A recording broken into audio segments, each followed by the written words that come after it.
Hello, welcome to this week's Learn with Lorna, episode number 189, where we are looking at 80 years on from D-Day. My name is Lorna Steele-McGinn. I'm the Community Engagement Officer with the Highland Archive Service. We have 4 archive centres in the Highlands of Scotland. We have one in Wick, one in Inverness, one in Portree, and one in Fort William. And that's where we look after records relating to the Highlands of Scotland, dating all the way from the 1200s through to the present day. And this series is brought to you by High Life Highland at no cost to the viewer. High Life Highland's a charity registered in Scotland, and there's no payment or subscription required to take part in this series of events. But if you're able to donate towards our work, and if you're in the UK, if you're able to add gift aid to that donation, then that would be very, very much appreciated indeed. So welcome to the final episode of Learn with Lorna before we break for the summer. And I want to start, and I'll also finish in the same way, but I want to start by saying thank you so much for your company, your comments, your continued support through the last few years, and also to everyone who comes up to chat to me at events or when I'm out and about doing things. It really makes such a difference to the service, to me, to the profession as well, for people to know more about what we do and understand how we look after the collections, but also how we try to share them. So I will put up after this an official sort of thank you post, so do look out for that. So for this final episode of this run, we are looking at the subject of D-Day, as next Thursday, the 6th of June, marks 80 years since that huge moment in World War II's history. I was amazed when I started looking into this, just how many roles the Highlands played in this. Some I absolutely knew about and some I didn't, and I was really fascinated to discover just how instrumental the Highlands was in the story of D-Day. So what was D-Day? Where does it come in the World War II story? Why is it called D-Day? And why was it so important? Well, although D-Day happened in 1944, towards the end of the war, as we now know retrospectively, its story actually starts much earlier, in 1940. In the start of the war, so the war had obviously started in 1939, towards the end of the year. 1940 is where the roots of something that would happen several years later really sit. Nazi Germany, having invaded Poland in September 1939, then turned their attention to invade Belgium, the Netherlands, France, various other countries throughout May and June 1940, pushing the Allied forces to withdraw from Dunkirk and to evacuate troops across the Channel to Britain. That very famous evacuation of the hundreds and hundreds of small vessels that took part, pulling over 338,000 Allied personnel out of France and back to the UK. So it's a mixed moment, the evacuation of Dunkirk. It comes because of the push forward of Nazi Germany. It's a triumph in that so many were got out. And Churchill called it a miracle of deliverance, the evacuation of Dunkirk. But he also was careful to note that it shouldn't be seen as a victory, saying that wars are not won by evacuations. And so the result of that German push forward was that northern France, amongst many other nations, was occupied by Nazi Germany. And southern France was run by the new Vichy government. Nominally this was a neutral government, but in reality it was unable to be completely independent from the Nazi domination of northern France. So that's 1940. And after the evacuation of Dunkirk, the Allied forces, which from 1941 onwards also included the US and the Soviet Union, came to realise that the only way they would defeat the Nazi regime was by planning an enormous invasion of mainland Europe. And for the next 3-4 years, they planned how they were going to do that and where they were going to do it. And all the while they're continuing to fight on all of these different fronts. And it was the most extraordinary undertaking, with vast amounts of innovation, huge amounts of planning, and of course a lot of bravery. And how they kept the plan of the D-Day landing secret, I do not know, and we'll talk about that as we go through. But really it's a completely mind-blowing story. that the evacuation of Dunkirk happened in 1940. Nazi Germany has occupied huge swathes of mainland Europe, and the Allied forces spend the next few years not launching into this until they're ready, but spending several years perfecting a plan. So the whole operation that would come in 1944 was codenamed Operation Overlord, and its aim was to liberate Western Europe from Nazi occupation. We now refer to it as the Normandy landings, or often as D-Day. Now, D-Day and H-Hour are just the terms that are used by the military to date something that will happen when either the date is not known yet or the date is known but it's to be kept secret. So they will say D-Day is the day that it will happen, and then they talk about D-Day +1 or D-1. It also means, very clever, unsurprising of military planners, that the paperwork wouldn't need to be changed if the date changed. So if you had, for some reason, to change the date that the invasion was going to happen, all the paperwork would still stand, all the planning would still stand, just that the fact that D-Day is now at a different date. Also, I suppose that if the worst happened and the plans fell into the hands of the enemy, they still wouldn't know the date that something was going to happen. And so that's why it's called D-Day, and there are many D-Days in military history, but this tends to be the one that we think of. And the other name that we give it, the Normandy landings, also wasn't a given. There was some debate about where this invasion should land. Should it be Calais? Should it be Normandy? There were various options. Calais and Normandy were the front runners.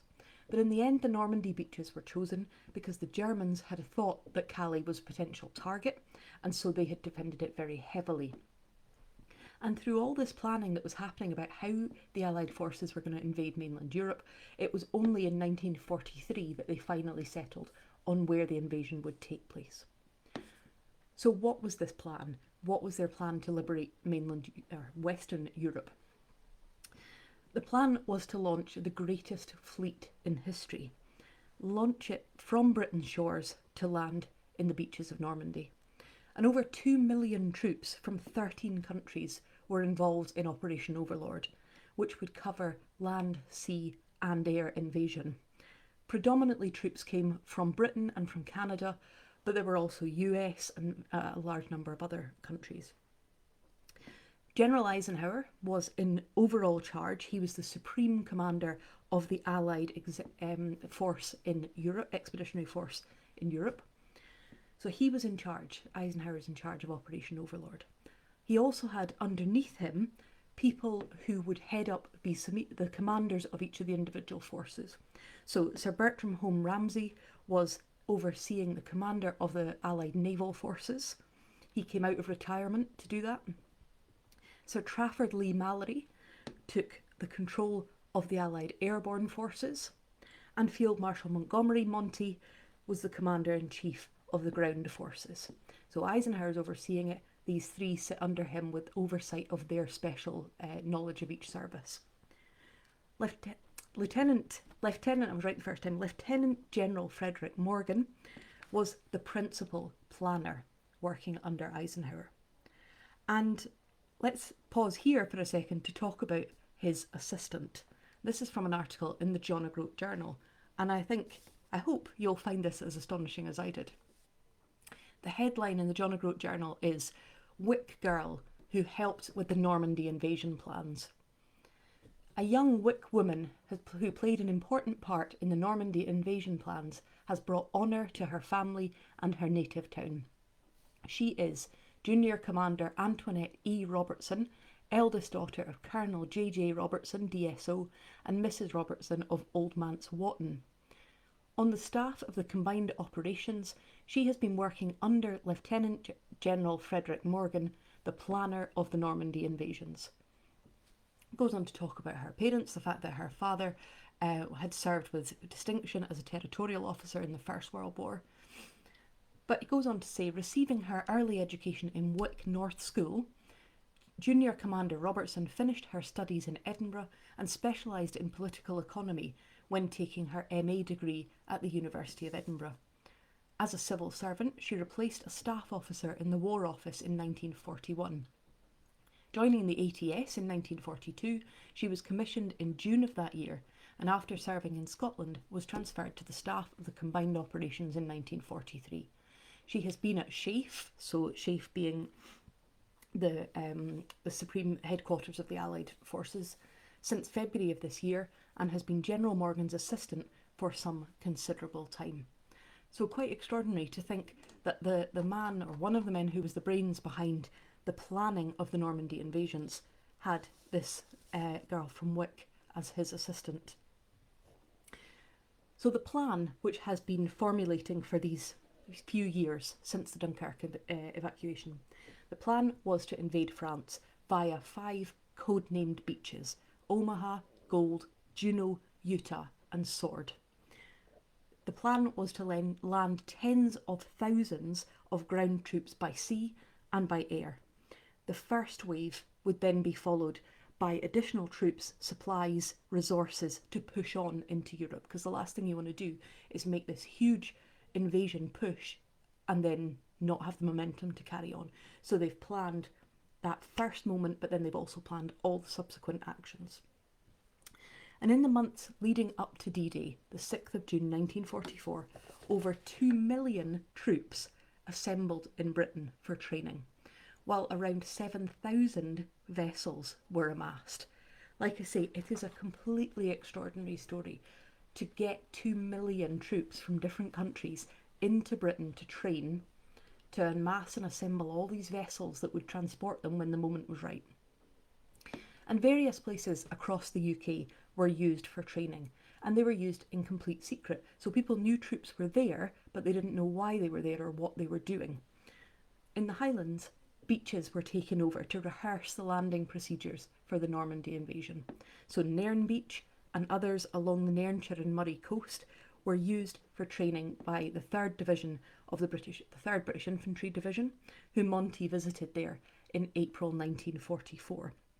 And there's a plaque at Nairn Beach that you can see today, which commemorates all those who trained in this area, and from the December 1943 to April 1944, prior to the invasion on D-Day. And the plaque at Nairn Beach reads, "Silent we came, silent we left, to strike a blow for freedom." It's quite an emotive set of words. Further up the Highland coast, other beaches were also being used for Allied troops to gain experience for what was going to be asked of them. So beaches around Och, beaches around Shannonry, various sites along the Highland coastline. So have a listen to this. The north of Scotland area was used extensively as a battle training ground for troops, the rough mountainous ground, the extensive moors, and of course the beaches being particularly suitable for this purpose.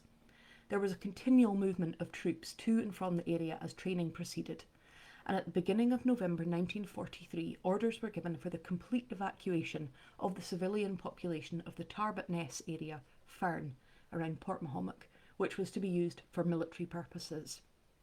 This involved the clearance of 66 holdings and farms and the small village of Inver, the entire operation being completed in a period of 20 days. All root crops, grain and potatoes were lifted and dispatched south by rail under the direction of the Ministry of Food, and although this put extra strain on the resources of the railway company in the supply of grain sacks, wagons and vans within the short period that they had been given for this clearance, it's gratifying to record that all the demands were met successfully and to the entire satisfaction of the Ministries of War, Transport and Food, who both expressed their appreciation of the work done and the helpful attitude displayed. So they've just marched in and said, we need this land for training, you need to get out. And then lifted all the crops, all the grain, the potatoes, dispatched them south to be used for food supplies. And then all livestock was removed by road transport to Dingwall, where it was disposed of through Sailring. Most of the people evacuated found temporary homes in neighbouring towns and districts, and it was necessary for the railway company to deal with only a few household removals from the area. A similar clearance on a smaller scale was carried out at Culbin, an area along the coast between Brodie and Forres at the same time. The influx of a large number of troops to the area during the following months added considerably to the war traffic carried by rail, including tanks, materials and foodstuffs. So as you might have gathered from various references in there, that document comes from papers we hold relating to the railway service in the Highlands during World War I and World War II. It's really interesting reading because, don't forget, as well as all this happening, we also had the naval base at Invergordon, we had the Home Fleet based at Scapa Flow, often accessed by Thurso, and the whole area of the Highlands was a restricted area because of its military importance. So there were thousands and thousands of troops being moved around the Highlands, not to mention produce, timber, all the things that would be used for the war effort. In Lochaber, if we go to the other end of the Highlands, the commandos were being trained, many of whom would then be part of Operation Jedburgh, which was a plan to parachute troops, particularly Special Operations Executive and commandos, into central France to work with the French resistance groups to create distractions to pull Hitler's eyes away from the Normandy beaches and distract him to look elsewhere while the landings took place. And while training for all of this was going on, all this training for the initial invasion is happening, plans were also being made for how to sustain that invasion, how to be sure that the troops, once they had gained the foothold back into Europe, how they could push forwards. And there were some extraordinary stories of innovation associated with this. New equipment was designed, new techniques were made, but also existing equipment was refined for this specific purpose, to enable the Normandy landings and the push on into Europe. So, for instance, there were perfections made to flail tanks, which would have sort of rotating flails in front of them that would clear landmines. Amphibious tanks were perfected so that they could drive straight off the landing craft and onto the beaches. But the best example, and something just completely mind-blowing, I think, are the Mulberry Harbours. The commanders who were organising this plan knew that immediately following seizing that moment of invasion, after that they would need to be able to pour men and supplies into Europe. And the obvious idea was to do that by sea. But they recognised that any harbour that they could potentially use would either be damaged or heavily defended.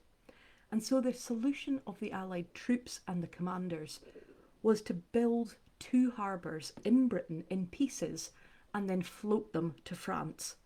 How they could keep that secret, I just find absolutely extraordinary. So, in addition to that, plans were being made for how to get fuel to the troops following the invasion so that they would be able to keep moving forwards. And this is where Operation Pluto came in. Now, Pluto, as some of you will know, this means you, Brian. I know this is something you have extensive knowledge about, and I know you're watching because I saw you say hello. So, Pluto stands for Pipeline Under the Ocean, a collaboration between oil companies, engineers and British forces to sink a pipeline between Britain and mainland Europe, a pipeline which would be used to transport fuel to fuel the troops forwards. It would eventually transport about 820 million litres of petrol to the Allied forces. And it was a huge feat, the success of which was in no small part due to Inverness's Rose Street Foundry, whose records we hold. There are various documents that reveal this, that talk about, detail this achievement, from the original minutes of the company through to histories of the company, such as the one written by Brian. But I'm going to read this, an extract from a contemporary newspaper article written in May 1945, so at the end of the war, written in the Inverness Courier. And I've chosen to explain Pluto through this because it explains it in layman's terms, that you don't have to be an engineer or an industrialist to understand. So this is how it was recorded, when it could be made public after the war. The news of one of the greatest engineering feats of the war has now been disclosed. Petrol for the Allied armies being pumped across the Channel into Germany by means of an astonishing system of pipelines. The news came as a surprise and unfolded the tale of a tremendous feat which played a great part in bringing victory to the Allies. It will be learned with great pleasure and not a little pride in the Highlands that the accomplishment of such a tremendous engineering task was accomplished through a leading part by an Inverness firm, unique operations which were carried out without mishap.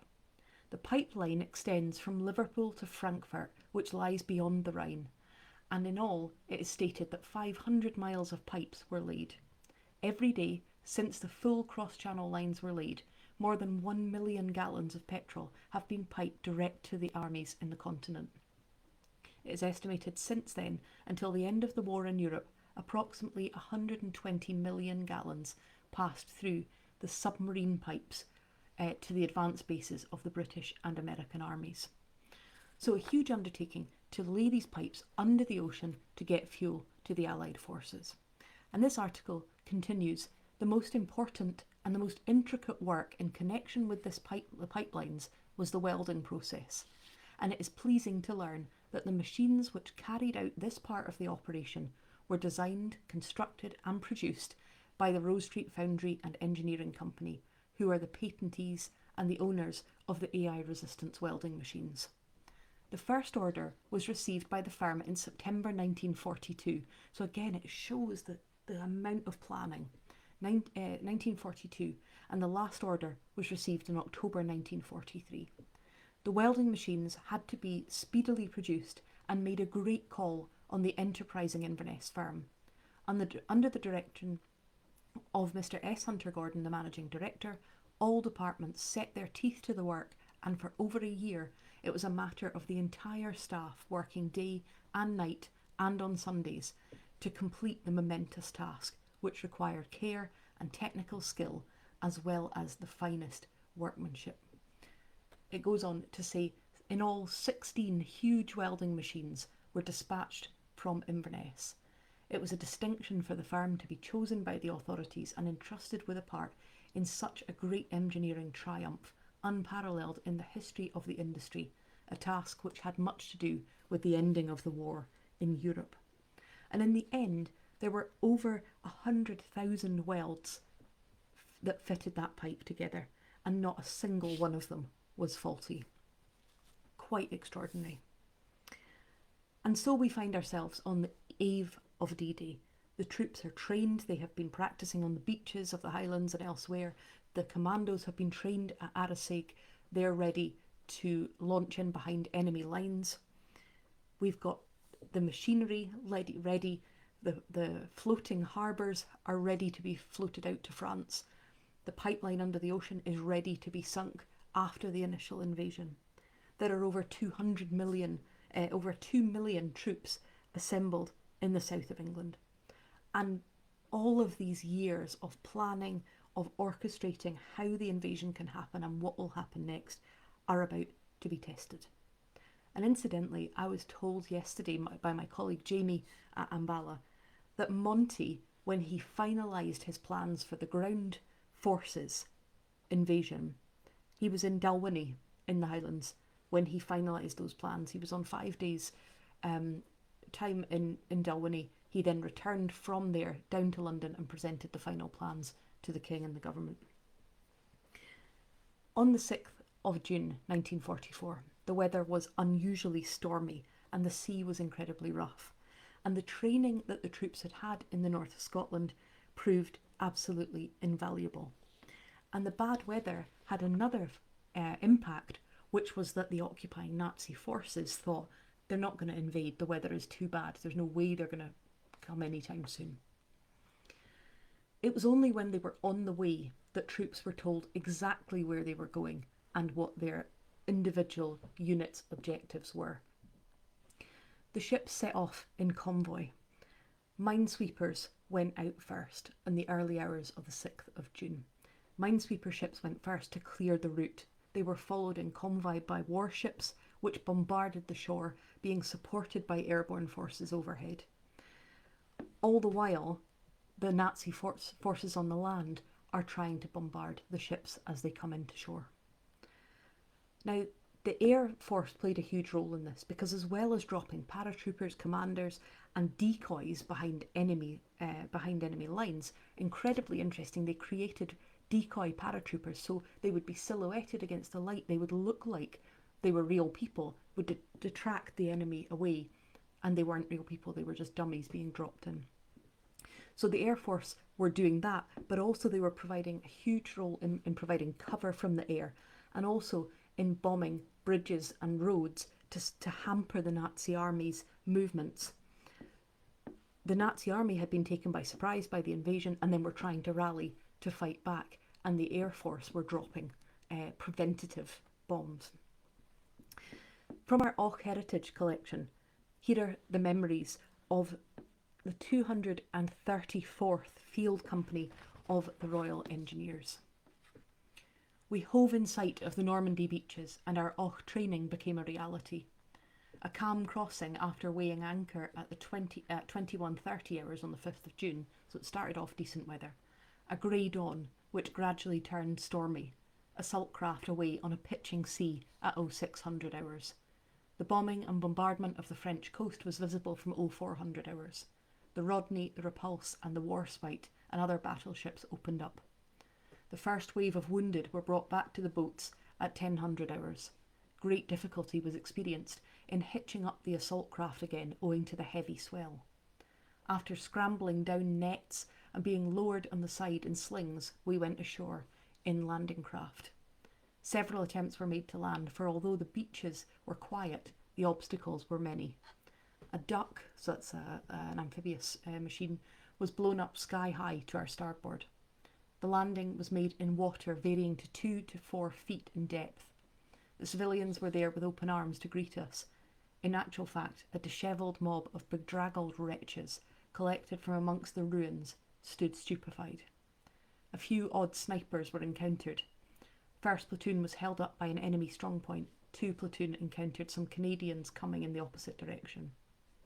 The task of route and verge clearance in the area of Grey-sur-Mer, Tierceville, Banville and Rivière went without a hitch. Smudge Smith of 1st Platoon brought in 8 German prisoners, apparently without a fight. And this is an extract from the John O'Groat Journal, someone who had served in a Caithness man, Ben Calder, talking about his experiences of that initial first push landing onto the Normandy beaches. He says, I landed in Normandy 4 days after D-Day on Gold Beach. I was in the Royal Welsh Fusiliers in the 50th Division. We sailed at night in a troop ship. The English Channel was a mass of shipping as far as the eye could see. The Navy were shelling the beaches of Normandy. The RAF were attacking the Germans with bombs and machine guns. We climbed down the side of the ship on rope ladders and boarded the landing craft with our sick bags all packed tightly together. When we got to the beach, there were bodies everywhere in the water. British, Canadian, American. Their landing craft had been hit by bombs, shells and mortars. The front of our craft dropped down and we waded ashore. We ran up the beach in full battle dress, with rifle, bayonet, ammunition and small shovels to try and find shelter in the rather flat dunes. I was aware of some of our boys falling down as we went, hit by machine guns or shrapnel. The noise was horrendous. If we didn't have earplugs, our eardrums would have burst. Signs saying Achtung, so warning, mines, covered the beach. Our objective was a hedgerow where we dug in furiously. The Germans were throwing everything they had at us, mortars, machine gun fire, shells, and German aircraft strafed us from above the air. Men were screaming and dying everywhere. We fought our way from hedgerow to hedgerow through small villages and farms. Our casualties were very heavy, and I often wondered when my time would come. The fighting was brutal in that early push and the subsequent days. Some of the 5 beaches were worse than others. Some had particularly horrific fighting and met huge comeback from the Nazi forces. But ultimately, the landings were successful. And within 24 hours, around 156,000 Allied troops were landed. On that first day, 156,000 Allied troops landed and pushed onto the beaches. Hundreds of thousands would follow in the subsequent days. In that first day, around 4,000 Allied troops were killed, which, although it was tragic, was fewer than the planners had feared. They had thought that there would be substantially higher deaths than that. Around 4,000 to 9,000 German troops were killed, wounded, or recorded as missing in that first phase. The first town to be liberated was Bayeux, where the British troops arrived at 9 a.m. on the 7th of June. But of course, this was just the start. We talk about the huge success of D-Day, of the Normandy landings, but really this was just the start of the fight back. And there would be months of fighting to come until the final liberation of France at the end of August 1944. And then another 8 months of advance across Europe to reach Germany from the west as the Allied forces in Eastern Europe pushed in the other direction. The end of the war in Europe in May 1945 was due in no small part to the D-Day landings of the 6th of June 1944 and the training and equipment which had been provided in the Highlands as well as elsewhere. Not to forget, of course, the many Highlanders who were among the troops, the trainers, the soldiers and the planners, as well as, of course, huge numbers of other British and Allied forces from various countries. But I wanted to finish by going inside occupied France and sharing with you a letter that we hold written by an extraordinary woman called Huguette Verhaeghe. Huguette Verhaeghe lived near Lisor, a village in Normandy near Rouen. Rouen is the nearest city. She lived there from her birth in 1901. She was an incredibly brave woman. She was a member of the French resistance, those who stood up to Nazi occupation and took part in sabotage and worked in supporting the Allied troops when they got behind enemy lines. At huge, huge risk to herself, to themselves, the resistance troops, the resistance fighters.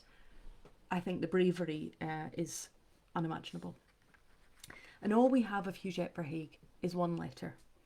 And it's written to a friend, Richard Sutherland, who is back in the Highlands. And it's believed that they first met during the First World War. Through subsequent investigation, like I say, we've only got the one letter of Huguette Verhaeghe. That is literally all we have about her.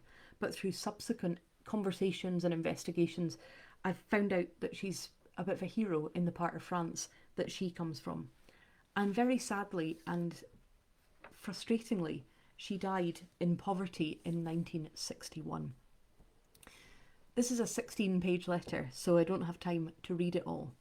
But I wanted to share some extracts to finish, which show the reality of life under enemy occupation, living under Nazi occupation in the 1940s, and what D-Day was for, and why it mattered. That this huge invasion that took so many years to plan, that used all the three British forces, but also huge numbers of people from across the world. Why did they do it? They did it because of this. This is just some extract from Huguette's letters. Where I was, a minute before on the road, the Messerschmitt which had flown over sent 8 bullets of machine gun fire. I guessed why afterwards. I always tried to find the bullets that had been fired at me, but I was never able to. They had sent a spy out of the plane. This was the time I was most frightened in all of the war, and you're going to see, though, how many other dangerous things we came through. I had to pass by the man that had been dropped by the German plane. He was standing very near the river. He had very blue eyes, and he was holding his right hand in his pocket. He was a very big and very strong man. I, of course, stood up brave and had to smile to him, and he said good morning. But for 50 yards I had to walk quietly past him instead of running as I badly wanted to. It was most horrible to walk past this man, guessing that he was Jerry and he might shoot me in the back. But God kept me, and God kept me for all the war, as you will see. Later on she says, the car took 12 hours to do the 20-kilometre drive to Gaillon. The road was full of killed, holes, bombs and people. Just before the bridge we had a terrible bombing, and we passed the bridge just 1 hour before it was bursted. I have so much to say to you. We had meals outside, of course, and for 3 nights we slept anywhere, in straw, with the 2 dogs and lots of rats. We slept in the car, we slept 3 or 4 in a room if we could find one. It was the most horrible in 1941 because we were not settled into the war. We were starving. People had not planted potatoes in 1940, so we were eating nettles and grass. One day here, I just had a spoonful of noodles with a carrot, no butter, no bread, 6 weeks without meat. I then took to the habit of going very far and begging, and we were much better after that. She goes on to say, at last, after years of slavery, 1944 came. We were only living with the BBC and many tracts sent by our beloved RAF, and which I sent on by post to various people in the towns. Anyone who was listening to the BBC or gathering these tracts were treated as enemies, of course. I should have deserved to be shot so many times. On the 6th of June, you landed. On the same day, Lazore, which was full of Germans, was bombed for 2 hours. It was so exciting to watch the whole scene. Then, on the morning of the 10th, so of course the landings happen on the 6th, but it's actually a long time after that before that push inland means that areas are being liberated as they're being reached. So she says, on the morning of the 10th, our first little bluebird came here. His plane was blown down near Lyon. He was a young FO from London, Philip, and he was wounded. We took him here. We were hiding his clothes and I nursed him, but during the night he was badly ill, and the next morning I went through the forests trying to get to Lyon, where my friend Diane is, who is a doctor. When I got to Lyon, I found that Marshal Rommel was there, so commander of the German forces. All the roads were covered with SS and with wires. I went to the Jerry, and they said I could not pass without permission from a German soldier, a German officer, and I really did not want to ask one. I gave them some butter, told them not to shoot me in the back, and went like a snake under the bushes, away from the roads, although I knew it was risky. At least I could join Diane, who at first told me I was mad, but then came afterwards with all those same risks to visit Philip. Of course, it was forbidden to aid the airmen. He at last got a little better. But planes were falling all over the district, and on June the 28th we got 4 more blue boys. The youngest was Reg, 19, Don, Canadian, 23, Ron, 24, and Doug, 28. I was never happier for years, because since the war started, I had asked God every day to send me English troops to save. They were sleeping in the loft. She goes on to say what happened one night. At night, at 2 a.m, I saw a torch at the gate. I went out hoping that you had come, our dear British, but alas, it was only Jerry. I was apologising because I had locked the gate and it was supposed to be left open all the time. They said nothing, only that they wanted somewhere to sleep. They would sleep in the loft if need be. I knew that if they came in and came past that door, they would have seen the 4 boys in my loft. And so I brought them, all 11 of them, into my kitchen, and they slept on my floor. I had a sergeant under my sofa. At 6 a.m. they left. At 8:30, 2 trucks of SS stopped near the farm, went into the bush, and began to chase our poor FFIs. So the FFIs are the French resistance. 5 of us were taken, tortured, feet boiled, broken forearms, and so on. They were shot in the evening near here. But God was really with us. As I came back at 7 p.m, I saw against the farm wall 1 FFI chief. This is the most extraordinary moment in this letter, I think. So the FI being the French forces of the interior, the resistance. As I came back at 7 p.m, I saw against the farm wall 1 FFI chief and a little FFI caught by an Airedale, and 30 SS were beating them, and they knew that we had the boys, that they knew that the French resistance had the boys. Those 2 were shot the next morning. I then feared that they would come during the night, so I went to the German soldiers and I asked them to patrol all night on the road outside my gate so that the terrorists could not hide here. They did that, and so the boys were safe inside my house. She goes on to finish. I was so afraid that they would see the boys. Eventually they left. It was delicious to see them rushing back to St Catherine, using any vehicles, buses, horses and bicycles they could find. They asked for mine, but it was well hidden, and I told them that it had to be sent to Germany for use. Also, they never found my wireless, nor the pistols, nor the grenades and the machine guns that were hidden here. As I came back from fetching the bread at 6:30, I heard the bells ringing, and we understood that you were here. It's extraordinary, isn't it? It's the most extraordinary letter. A fascinating response to such a horrendous situation. And that brings us to the end. And it brings us to the end of the story of D-Day and this run of Lorna. And I knew I would run over, but I thought you wouldn't mind. I thought, given what Huguette went through, it would be okay to listen to her story for an extra 10 minutes. Thank you so much for joining me today and right throughout the last 4 years. We will return on the 5th of September for a new run of Lorna. I hope you have a lovely summer. Hopefully I'll see some of you at some events or some different events that we'll be doing. So hopefully we'll catch up with you again either between now and then, or if not, on the 5th of September. I'll look forward to seeing you then. Thank you for your messages. Thank you for watching. I'm so grateful. Thank you. Reminder that this series is brought to you by High Life Highland at no cost to the viewer. High Life Highland is a charity registered in Scotland, and there's no payment or subscription required to take part in this series of events. But if you're able to donate towards our work, and if you've thought about it in the last few years and haven't been able to do it, and you're able to now, we would very, very much appreciate that. Thank you so much for your time.